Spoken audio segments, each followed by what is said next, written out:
Since I was about 7 or 8, I was always someone who saw more movies than anyone else that I knew.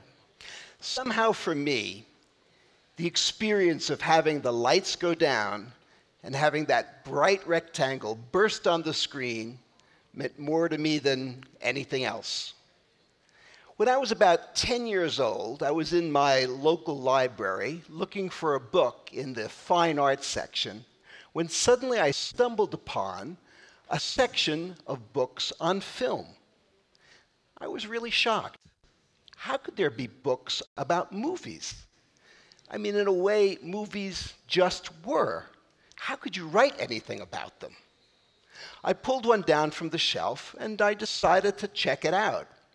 It was called The Liveliest Art by Arthur Knight, a kind of general history of the movies.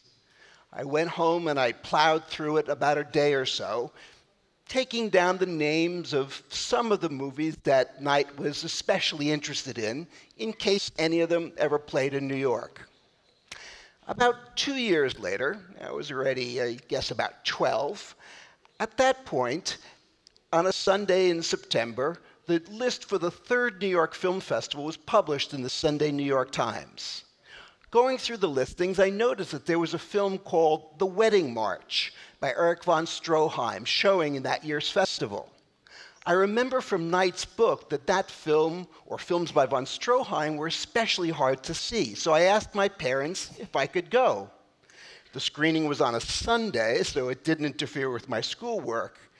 They said that if my tia Mari, who was the culture maven in the family, would take me, I could go.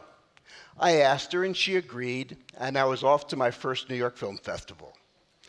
I'll never forget the feeling of walking into that theater and seeing so many people there. I couldn't believe that that many people were there to see this unknown movie. I couldn't believe that so many people knew who Erich von Stroheim was.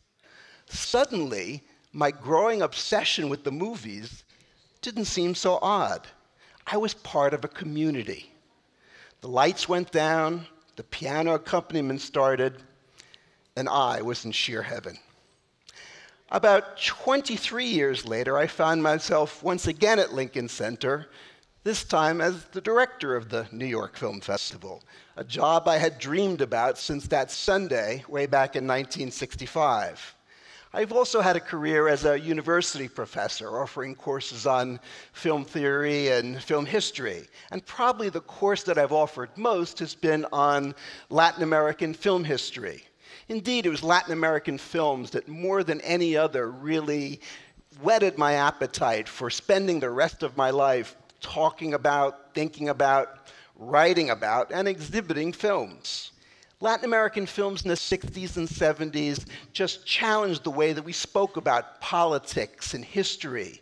And they also experimented with new ways of telling stories and creating images on screen. And of course, among the very greatest of these Latin American films were films made here in Cuba.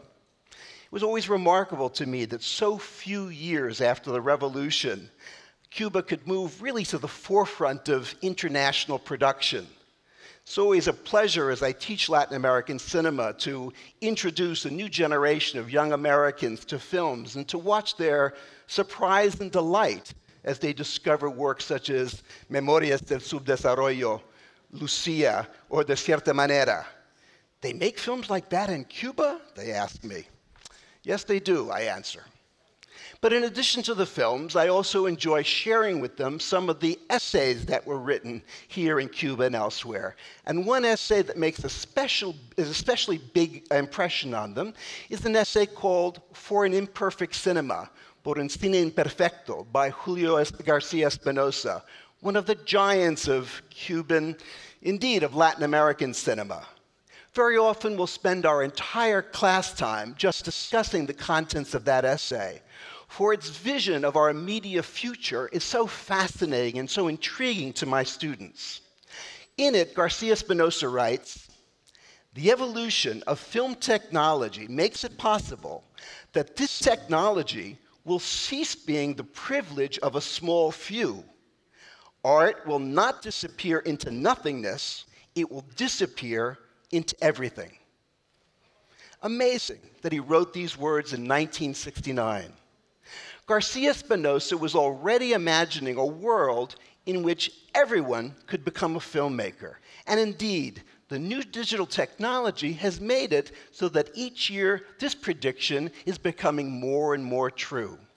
About 10 years ago at the New York Film Festival, we showed a film called Tarnation that cost the filmmaker $279 to make. When I began at the festival, we received about 800 entries a year. This year, the festival received over 3,000 entries. Film equipment for me as a young boy was distant and mysterious. But now every person in this room could have access to the means to make a feature film. If not today, then in the very near future. Garcia Espinosa saw the future of cinema with astonishing clarity. But I think his words actually have an even greater resonance, and that's perhaps because of my own peculiar background in film exhibition. When I was growing up in New York, if you spoke about the festival, you meant the New York Film Festival, the one that was organized by Lincoln Center and at which I worked for 25 years. Not anymore. A few years ago, I asked one of my students at Columbia University to do a report about film festivals in New York. He came up with 68 annual film events in New York City alone.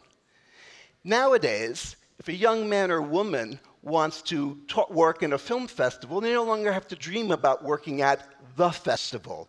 They can simply create their own. There are national film festivals on Korean, Polish, Colombian, Turkish. There's even the Havana Film Festival of New York. There are festivals on gay and lesbian film, on Jewish film, special interest festivals on everything from political documentaries to blood-spattering horror films. I think my favorite discovery was the existence of the Rural Roots Film Festival, a festival of films about the country for people who lived in the city.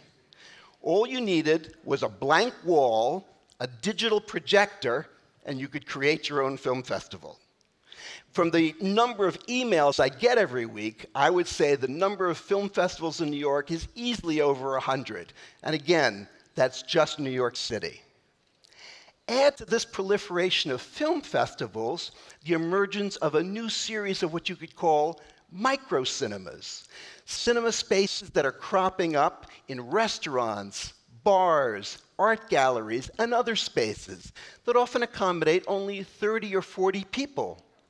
What you have, I think, is the emergence of what I would call a kind of exhibition culture of resistance, of people beginning to create their own screening spaces and screening choices as an alternative to what I think are the very meager offerings that the Hollywood industry is giving them. In a sense, these are quite different from the distribution platforms that exist on the internet because, in fact, they really go to the original value of cinema itself. That is, to provide a communal viewing experience, to bring people together to view something or as a community. It's like that experience I had so long ago, walking into a room full of strangers and, at least for a brief period of time, forming a community around a single viewing experience, like I had with my tia Mari at that first New York Film Festival I attended.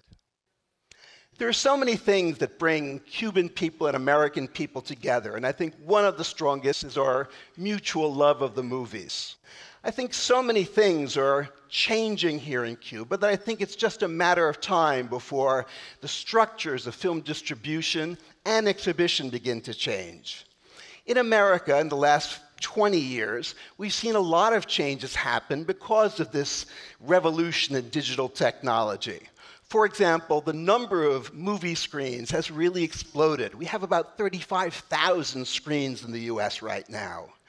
But in a sort of perverse way, what we've discovered is this new digital technology sometimes almost seems to limit our choices. For example, back 20 years ago, it was impossible to think of premiering a film on 2,000 screens at the same time, whereas nowadays there are many films that premiere on 6,000 or even more at the same time. So in a sense, we almost feel like our choices have been limited. So embrace this new digital technology that comes, but don't be fooled. It comes with dangers and limitations, as well as it comes with advantages. Embrace it, but make it your own. Use it to create your own film series, your own film festivals, maybe even your own film theaters. Use it to bring the banquet that world cinema is offering to you. Use it to create your own film series dedicated perhaps just to the work of Alfred Hitchcock, or to New African cinema, or why not to Cuban film classics. Why not create your own film festival, one that mirrors your own personal desires and tastes? If you can't get a hold of a digital projector, just get a DVD player and the largest TV monitor you can manage. Remember, as Garcia Espinosa sort of told us, all of us are moving to the point where we can become our own filmmakers. And if that's the case, how far behind can the dream of our becoming our own film exhibitors be? Learn from our successes and failures with the digital revolution and make Cuba once again at the forefront of world cinema. Bueno, es tarde. Gracias.